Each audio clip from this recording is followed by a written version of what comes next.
with another video. This one, we've got a quick one for y'all. We've just gonna brew up a really quick compost tea. And the reason I want to brew this compost tea is because with our plants, we just recently top dressed them yesterday. We hit them with some water yesterday, and right now they're at a stage where I like to water them every 2 days or so. So we're not going to water them today. We'll brew our compost tea, which is going to take roughly 20 to 24 hours of brewing.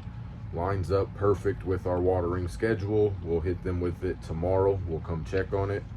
And the reason we want to use it after we've done a recent top dressing, we're probably not going to do it every top dressing, but every now and again, is because just in case there's been any dip in quality in our microbial environment in the soil, since we are using those solid organic amendments that have to be broken down, this will help give us a recharge sort of the microbes. It'll help feed and stimulate the microbes that we have in the soil, and it'll be some trace amounts of instant nutrients that should be ready for the plants to uptake once we feed it. Alrighty, we are at the watering station. We've got a gallon of water here in this bucket, and to start off, I'm just going to take a regular little cup, come grab some of the water. Don't need too much of it at all.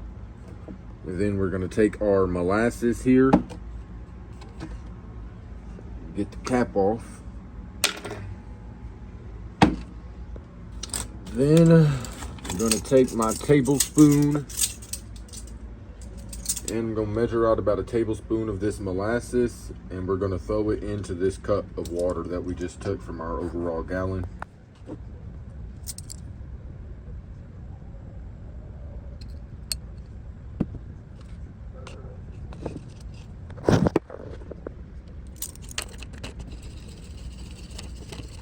Alright, we've now got that molasses mixed up in here, integrated with this water.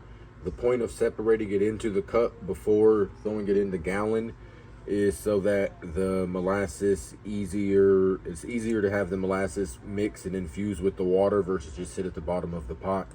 You could do it either way, just pour the molasses straight in the bucket, but just slightly easier this way. Now we are going to go with some of this kelp right here. I'm going to go with about 1.5 teaspoons, and I'm going to just add it to this cup since we're going to dump all this back into the bucket anyways. But yep, kelp here, 1.5 teaspoons.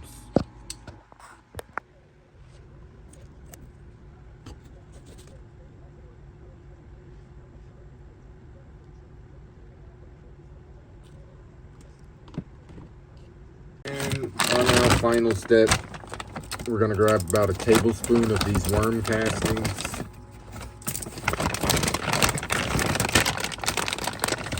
If I had cheesecloth, that would be more optional, so we didn't dirty up our bucket here. But whatever, just clean it out. You could lay this in the cheesecloth. On top of our worm castings, I'm going to do about a teaspoon of this here TPS Plant Foods.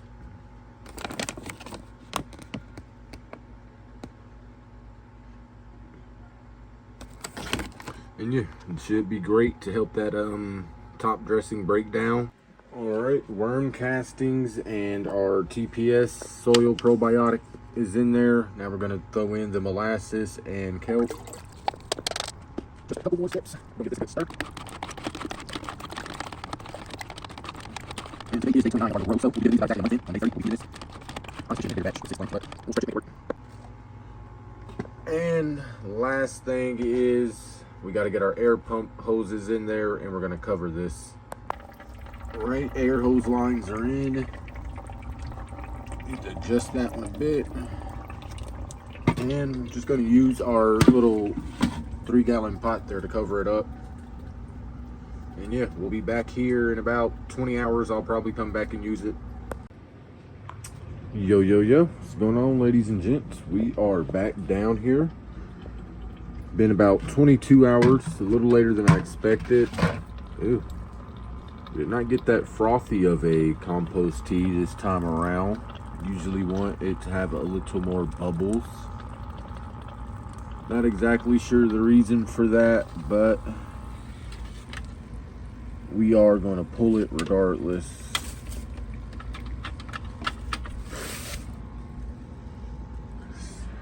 Has a decent little earthy smell to it. It doesn't smell rotten or anything, so we know it should be good to use.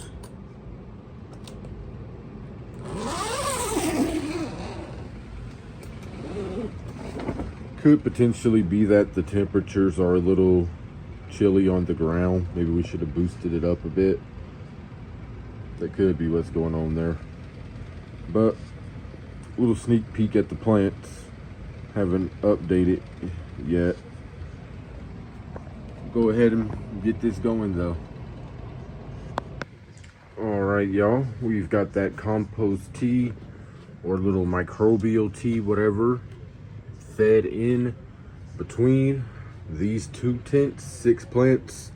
It was favored for the most part. We got the soil fairly saturated with that. We did follow it up with some regular water. Now I'm going to take this outdoors and that'll pretty much wrap up our compost tea. Again, this is mainly a source of microbes getting replenished into the soil, sugar, carbon source for the microbes to feed on and repopulate throughout the soil, help break down those amendments, and you'll get a small trace shot of nutrients, mainly nitrogen. Alright folks, this is the final place we landed with our little compost tea. We already gave the rest of it to our outdoor girl here. She is clearly in flower, or the pre-stretch phase, whatever you want to call it. Gorilla Z, Gorilla Skittle autoflower plant here. About 37 days old, I believe. Flipping herself on in flower. I did fill this bucket up with some more water just to kind of help get those solid bits out the bottom. I'll bring it over here to my little potato bed. Yeah, got some potatoes growing in there. You see a few small ones poking up at the top. No clue how many are down in there in total as first year growing potatoes, and we'll just have to check. Once all this foliage dies back, we'll consider them probably ripe enough. We'll probably make an update harvesting the potatoes on the channel at some point. But yeah, this is our compost tea video. Probably fill this up with a little bit more water, get those solids out.